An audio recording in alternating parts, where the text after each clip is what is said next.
Personne ne peut prédire quand une tragédie va frapper. Elle peut survenir à tout moment. Kate Tucker, de Kingston, Ontario, allait découvrir cela alors qu'elle se préparait à l'arrivée de ses 3 enfants de l'école. Kate insistait toujours pour que les garçons suivent une routine quotidienne. Pour des raisons de sécurité et autres, Kate, leur mère, demandait toujours à ce que les garçons devraient se retrouver au terrain de baseball, juste à l'extérieur de l'école. Et quand ils étaient tous les 3 ensemble, ils pouvaient alors rentrer à la maison. Mais même cette routine quotidienne ne pouvait pas prévenir l'accident tragique qui allait se produire. Les 3 frères étaient extrêmement proches, bien que chacun d'eux ait sa propre personnalité distincte. Ryan est calme et a tendance à être studieux. Paul est un garçon sérieux. James est plus enjoué, pas tant orienté vers les gens que vers les objectifs. Alors que les garçons traversèrent le champ en direction de la maison, James est allé au-devant de Ryan et Paul. Mon petit frère a eu une petite dispute et James a décidé qu'il ne voulait pas l'entendre. Alors il s'est juste précipité en avant.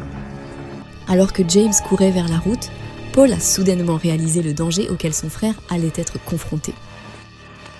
Il a pu voir du coin de l'œil la monospace qui descendait rapidement la colline, droit vers son frère. Il pouvait presque dire que la voiture allait le heurter. Mais James n'a pas entendu le cri urgent de son frère à temps, et la monospace l'a percuté à plus de 50 km/h, alors qu'il courait dans le passage piéton. Paul a dit qu'il s'est précipité vers lui et a ressenti qu'il devait le sortir de la route avant que d'autres voitures n'arrivent. Mais une femme est sortie pour lui dire de ne pas le bouger, de ne pas le soulever. Parce qu'il aurait pu avoir le dos cassé ou quelque chose comme ça, et cela aurait pu le paralyser. Quelques instants plus tard, un officier de l'armée canadienne qui avait servi avec le père de James est arrivé sur les lieux. Il a reconnu le garçon et a couru prévenir sa mère.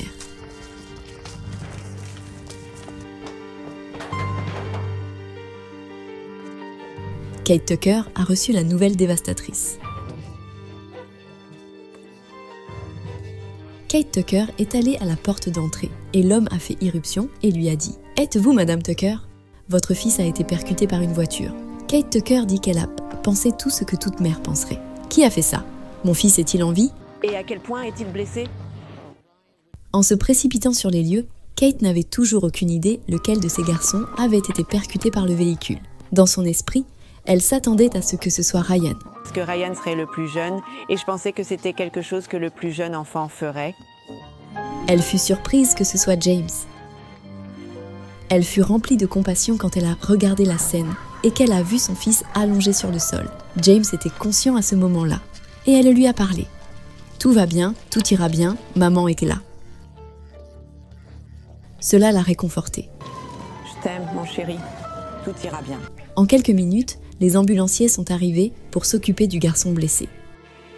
Le père de James, Len Tucker, avait été appelé d'urgence depuis la base militaire voisine.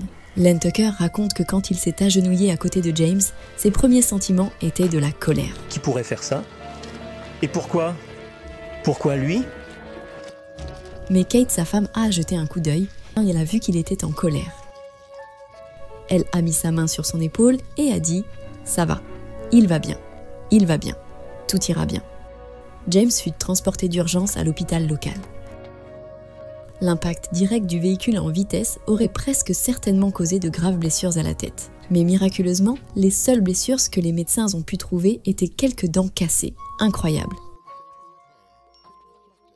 Kate dit que les médecins avaient fait des radiographies. Ils n'ont vraiment rien trouvé de mal chez le jeune garçon, sauf pour ses dents pour lesquelles il devait voir un dentiste. Quelques heures plus tard, James a été libéré de l'hôpital. Cette nuit-là, avec son fils en sécurité à la maison, Kate réfléchissait à l'incroyable miracle qui s'était produit ce jour-là. Comment son fils avait survécu à un impact majeur avec une voiture, avec seulement quelques dents cassées. Plus tard, alors qu'elle parlait avec Paul dans son lit, elle découvrit que le miracle était encore plus incroyable, qu'elle ne l'avait jamais imaginé.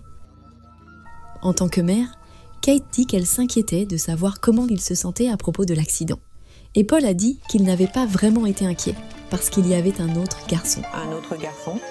Ouais. Et qu'il avait l'impression que c'est cette personne qui avait été percutée. L'histoire de Paul à propos de cet autre garçon qui avait été percuté par la monospace semblait impossible. Mais Kate, sa mère, l'a encouragé à lui dire exactement ce qu'il avait vu. Et Paul a dit, quand il a vu la voiture qui venait,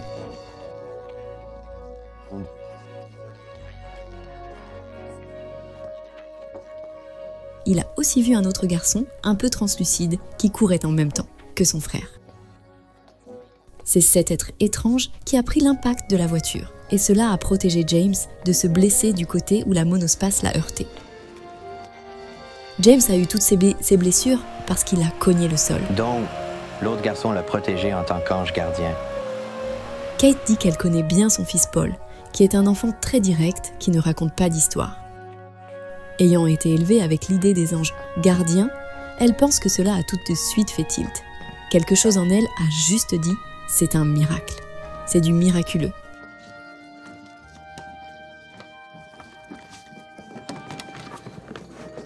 C'est quelque chose d'extraordinaire, de surnaturel. Elle croit que l'autre garçon était l'ange gardien de James, que Dieu avait envoyé pour le protéger de se blesser. Aujourd'hui, les Tucker profitent pleinement de leurs enfants, sachant qu'un miracle a enrichi leur vie. Quant à James, il est complètement rétabli grâce à l'intervention mystérieuse de son ange gardien. James dit qu'il croit que l'apparition de l'autre garçon était un miracle, car il n'a subi aucune blessure du côté de l'impact avec la voiture. Que vous croyez ou non aux anges gardiens, James est la preuve vivante qu'une tragédie peut parfois être miraculeusement évitée, même si on ne saura peut-être jamais pourquoi. Passons maintenant à une histoire que certains disent être un véritable miracle. Une femme piégée dans l'épave d'un accident de voiture alors que les secouristes tentent en vain de la libérer. Comme une réponse à une prière, l'aide arrive juste à temps. Mais c'est le début du mystère. On l'appelle le miracle du Missouri, mais qui demeure cependant un grand mystère. Une adolescente au beau sourire, Kathy Lantz, coincée dans sa voiture écrasée, renversée par un chauffard-ivre, les premiers intervenants ont essayé de la faire sortir. L'adjoint du shérif Richard Adair n'oubliera pas quand le chef des pompiers s'est tourné vers lui, désespéré. Il était inquiet parce qu'il n'avait plus d'option. Les outils ne fonctionnaient pas.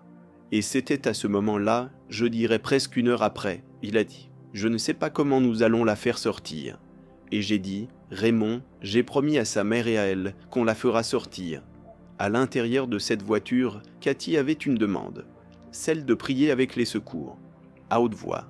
Et puis soudain, juste là, au milieu des rangées de maïs, sur la scène de l'accident, un homme est apparu. Il était vêtu d'une chemise noire de clergé à col blanc. Et les secours ont remarqué quelque chose d'autre. Il avait une petite bouteille. Il avait un petit vase blanc d'une huile d'onction, ou ce que cela semblait être, et il a demandé s'il pouvait oindre la fille dans la voiture. Au début, ma première pensée a été que cela enverrait peut-être un mauvais message à Kathy, le fait d'avoir fait appel à un homme de Dieu. Mais ils lui permirent de le faire. Puis un sentiment de calme est venu sur elle, et même encore plus que ce qu'elle était déjà. Je ne suis pas certain qui l'a dit, ou comment cela a été dit, et d'où cela venait. Mais nous avons tous très clairement entendu que nous devions rester calmes, que nos outils allaient désormais fonctionner, et que nous la sortirions de ce véhicule. Quelques instants plus tard, ce fut ainsi.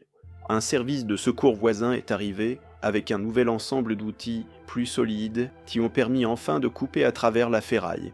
Ils se retournèrent tous pour remercier l'homme de Dieu, mais il avait disparu. En fait, sur toutes les photos de l'accident, aucun signe de l'homme de Dieu. Et ce soir, la famille et les amis sont reconnaissants.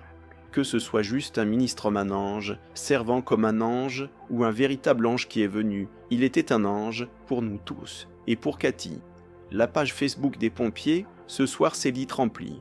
Est-ce que quelqu'un sur la scène de l'accident sait qui était le prêtre, qui est apparemment apparu de nulle part? Et ce soir, la mère de Kathy a aussi un message. Je suis très heureuse que la presque tragique accident de Kathy nous a tous prouvé que des miracles se produisent encore. Et sa mère a ajouté « S'il vous plaît, continuez à prier pour elle. » Et dans les mots de Kathy, priez à haute voix. Et aujourd'hui, nous avons contacté 15 églises à moins de 50 km de cette scène d'accident. Personne ne pouvait nous dire qui était cet homme de Dieu. Et quant à Kathy, 6h30 de chirurgie, de nombreux os cassés, mais sa mère dit que son visage et son beau sourire sont intacts. Diane, tout le monde sur la scène du sauvetage, a été touché par cet étranger. Et des dizaines de personnes l'ont vu, et pourtant rien sur les photos.